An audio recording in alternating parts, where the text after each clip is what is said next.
Welcome to Wealth Coffee Chats, folks, for your daily live updates. Get the most out of today's episode by participating in the chat. Make sure you ask some questions, be part of the conversation, have a bit of fun, grab a coffee or a tea, take some notes, and get ready to start your day, folks. Quick few housekeeping rules, though. No spamming, no advertising or self-promotion in the chat. That's not on. Be kind and respectful to everyone when participating. And most of all, have a good time. Real estate investing can be your biggest asset. It also can be your most expensive asset when it comes to getting it right or getting it wrong, folks. It can be time-consuming, stressful, and that's why here at Positive, we have what's called a 6-star team, a full-service team that provides integrated wealth and property investing solutions and services simply designed to help you progress towards your goal of passive income through your property portfolio, folks. Make sure you check out our other podcasts on the Positive Mentor Network. Not only is there Wealth Coffee Chats, there's the Urban Property Investor. Drops every Wednesday with straight talking investing strategies and lessons with Sam Saggers. Property Investor Tales. This is where our clients, you guys, share real life stories from property investing, hosted by some of our advisors and strategists. And that's done every fortnight, dropping every Monday. Wealth, Wine and Wisdom, folks, that debriefs the week that was in the world of finance and property, hosted by yours truly, Jason Witten and Andy Fenton on Fridays. Welcome to another Wealth Coffee Chat. Marvellous Monday. Hope you're well, folks, wherever you are. If you think it's Get Rich Quick, you're in the wrong place. This is the wrong podcast. This is the wrong live for you. Welcome to another Wealth Coffee Chat. Hope you're all awesome and well. All right, good morning, everyone. Welcome to Wealth Coffee Chats. It's Tuesday, 11th of Feb. My name's Danny McPherson. I'm from the Positive Tax team. So we're taking over the Tuesday morning slot. So I guess that means going forward, it's going to be Tax Tuesday. We'll be going through some of the latest topics, providing you with some great educational points and things to consider along your investment journey, all with a bit of a zesty tax flavour. All right, so give us a shout out in the chat too as we go along. If you've got any questions as we go, make sure you put them in. We want to make sure that you guys are getting as much out of it. All right, so make sure you got your a brew ready to go. We're going to get started. I'm going to quickly start with a quick disclaimer. So everything we speak about is general in nature and not specific advice. So make sure you speak to your professionals about the specific set of circumstances that you have and what's best for you. All right, let's dive into it. So today I'm going to be talking about trusts. Now, this is the most asked question I've had recently in the last few months anyway. Everyone's asking, should I be investing in a trust? Some people are saying it's going to increase my borrowing capacity. Morning, Rosie. How are we? However, like most things, it depends on your circumstances and where you're at with your investment journey. So using trusts for increased borrowing capacity is really just sort of scratching the surface. We haven't really got into any depth on what it's capable of. So the idea of today is to give you a bit of an overview of what a trust is, what they're used for, and the pros and cons. So hopefully after today you have some great questions to ask your professional team and see whether a trust is right for you. So anyone on this morning wondered if a trust is useful, thought about it? I'm sure you've heard people talk about it. Throw it up in the chat. Morning, Alison. So it's been a bit of a hot topic for a while now. So I guess the first thing to start off with is really understand what a trust is. So we define a trust being a legal arrangement where one party, called the trustee, holds and manages the assets for the benefit of another party, which we call the beneficiaries. So there's a little bit of terminology that we'll refer to, but these are the main two. And so the trustee of the trust is the person who manages it, and it can be either an individual or a company, and it acts in accordance with the terms set out in the trust deed. Now, this trust deed is the legal document that outlines the terms and conditions of the trust, including who the trustees are, their powers and duties, and who the beneficiaries are, and how assets should be managed and distributed. So I'll share with you, I guess, just sort of like a bit of a diagram. So this is, I guess, what we call a basic trust. So we've got the trustee at the top, individual or a company normally. and they're the ones that make decisions on the trust. The trust itself, and then also then it flows down through to the beneficiaries. So they can be individuals or also other entities as well, either companies or even other trusts. Now, when we talk about trusts, there are several types. So those being discretionary trusts or family trusts. So as the name suggests, you've got discretion on how income is distributed to the beneficiaries. We've got fixed trusts. Beneficiaries have a fixed interest in the trust, as specified in the deed.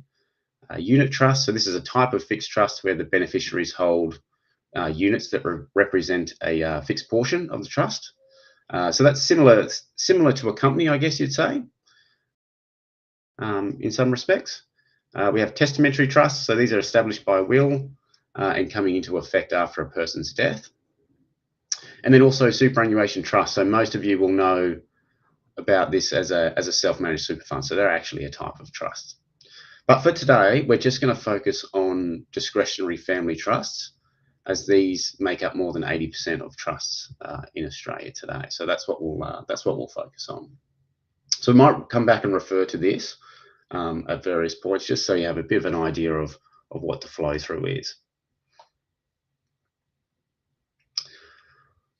All right, so what are the reasons we might look at using a discretionary trust for investing? So I'm going to run through each of these in a bit of detail, but they are really just asset protection, tax minimisation and flexibility, increasing your borrowing capacity. So yes, that's on the list, and potentially also estate planning. Okay, so for asset protection, so in a discretionary trust, the assets are legally owned by the trust and not the beneficiaries. So that means that if a beneficiary faces financial difficulties, for example, bankruptcy, or they have a legal claim against their assets, the assets held in the trust are generally protected from creditors. Now, this is pretty powerful when a company is the trustee, because it gives that additional layer of legal protection, and super relevant for those who are self-employed or have businesses, where the risk is, I guess you would say, significantly greater than compared to someone who's on salary and wages or an employee. So an example where this might be useful is if you're a business owner who's got a business that's failed. For whatever reason, you've got multiple personal guarantees in place. So for the lease, potentially on the premises, for suppliers, items like that, if the investments are sitting in a trust, they're potentially shielded from any claims and not considered part of the business owner's personal assets, so potentially not at risk. So that's really powerful. Another reason you might use it is to help protect from family disputes. As the trustee has discretion to manage where the distribution from the trusts go, according to the trust deed, it does help protect from disputes. And most common scenario we've seen this for is where parents are helping their kids through different stages of life, whether that be sort of buying a house, paying for uni, trying to keep them protected from a future partner. So just discretionary trust can help in that scenario.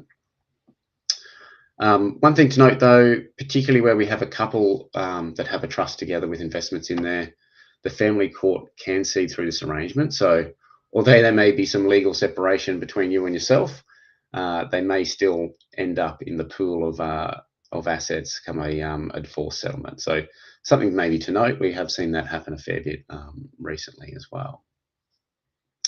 And they can also be used as a safeguard for vulnerable beneficiaries. So people who may have a disability or really financially inexperienced, the trustee can manage the assets in a way that ensures long-term well-being of those beneficiaries. So many legal reasons why you want to use a trust, and potentially getting a solicitor involved may help get you to meet your specific requirements on what you're trying to do. And it's usually a solicitor or lawyer that does draft up the trust deed as well. So there's a few professionals involved in creating a trust. Okay, so then we move over to the tax minimisation and flexibility. So a few fundamental things that we need to understand about how a trust works for tax purposes. So really important from a tax perspective, discretionary trusts are not considered separate legal entities. They're instead treated as a flow-through entity, meaning that the trust itself doesn't pay tax. So it distributes out the income to the beneficiaries each year, and then those beneficiaries report that income in their tax returns. Now, when we're talking about trust today, I'm trying to keep it very, I guess, it's a really complex area. So I'm trying to keep it as simple as possible today. So we're probably going over a few things here that are simplified, but I guess it should give you a really good idea of how they operate. So there is a potential that if the trust doesn't distribute to the beneficiaries, it may be taxed itself, like the trustee of the trust may be taxed itself at the top marginal rate. So we want to always avoid that. Now, people always ask, can I distribute to my kids? If they're under 18, they can only receive $416 before then they're taxed at higher rates, which makes it not worth it. And there are some rules about distributing to adult children where they must get the ultimate benefit of any distributions they receive. But I'm sure most parents are providing significant financial support to their adult kids, whether that be providing income, paying for uni, helping them get into their first investment. So heaps of options there. So also the same concept as well when a property is sold. So any capital gain gets distributed to the beneficiaries just as the income would. Now, good news still, if you're the beneficiary and you're an individual, you still get the 50% CGT discount. So that sounds pretty appealing. I have options to stream the income as well as the capital gains tax effectively to whoever, I guess, is on the better marginal tax rate. So does that sound appealing? Make sense? Pop it in the chat along with any other questions that you've got. Sharon, we've got a question here. If I've already built my property portfolio, my individual name, what can I do now to help with the handover to my children when I die? Yeah, so Sharon, I guess that would probably be something to look at potentially like in a testamentary trust that's created on death. I mean, to use a discretionary trust, we'd probably like to get it in there before something happens. But a testamentary trust might be something that you would want to look into. Thanks, Sharon. All right, so I guess that sort of covers the streaming of income and gains. But let's consider if an investment property is negatively geared. So our expenses are more than our income. What happens to this loss amount? So pretty common scenario, we have negatively geared property. Usually for a property owned in our own name, I'm sure we know, we get to offset this loss against our other income, therefore saving us tax. However, in a trust, we can't distribute that loss and it's contained within the trust for use against future income. So this can cause a bit of a problem for those who are on wages particularly, and they're not getting the tax benefit now. And this is where it's really important to understand the profile of the property and how long you expect it to be negatively geared for. Now, when I say negatively geared, we're including depreciation as well. So not just looking at cash flow, but from a tax perspective. You would almost say if it's only going to be a year or two negatively geared, then potentially in the longer term, where we got flexibility to distribute to other beneficiaries at a lower tax rate, it's going to be worth it. But if it's going to be longer, we need to consider the cash flow implications on still we've got to service the debt without that tax benefit if it's sitting in a trust. A couple of ways around this would be have other assets sit in the trust that generate income and can offset this loss. So you might have a share portfolio in there. The dividends offset that. And for business owners, it is a lot easier. We have a lot more flexibility, particularly if you're structured correctly on utilising this loss within the trust. So this inability to distribute losses can be a significant downside to trusts, particularly for those on salary and wages. And some other potential drawbacks are the additional costs as well. So we've got costs to set up, ongoing administration and professional fees. So this might be ASIC and your accounting and tax returns need to be done. And then, yes, we've got a question here. Sanjeev, is trust threshold for land tax low? Yes. So that is another downside, is that in some states, they will whack you with land tax on trust property where if you were in your own name, it may not. So that's something to consider.